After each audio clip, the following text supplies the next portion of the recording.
being 2 years old, my mom dropping me off at the shelter and telling me, hey, it's going to be a year until you see me again. But when you see me again, like, I'm going to be right. I'm going to be, I'm going to have my together.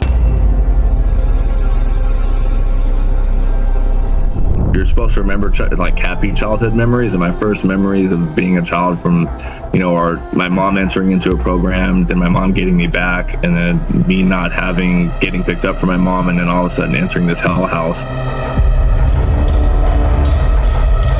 My aunt dropped me off at my mom's place. My aunt wasn't a saint either. She was definitely drugs and alcohol as well. And the guy that my mom was living with, was pretty much a meth dealer, drug dealer. So we were living in the trap house for about 2.5 years, where it was just a nightmare for sure as a child. Usually drug addicts and drug dealers with kids, aren't the nicest parents. They're not like giving you everything you need, and that safe environment, obviously. Abuse? Did abuse go on? Did that your mom's boyfriend abuse you, or anything of that matter?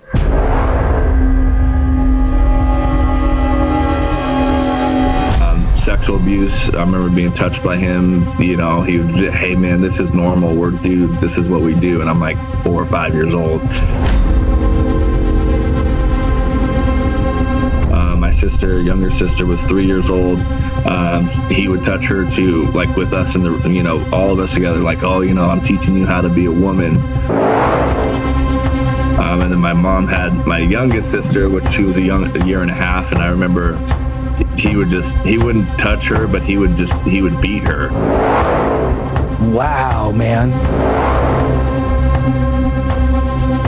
A year and a half old, I remember she would pee in her diaper because she's a baby. That's what babies do, a year and a half old. And he would beat the living out of her. Like, he would literally beat her with a belt for peeing in her diaper, and that's how he would get her to potty train, right? So you never had a sense of security. Growing up, I mean, you were just on edge the whole time. I mean, the sexual, the mental, the physical. He would lock us up in the closet as soon as he left, and he would literally bar the door shut and wouldn't feed us. We were only allowed to eat when he was there. He'd come home at 6 o'clock at night, unlock the door, would put us in the room, and then he'd go into the room and just get high with my mom. So where was your dad through this whole thing, though? My dad was murdered, and pretty much in our front yard.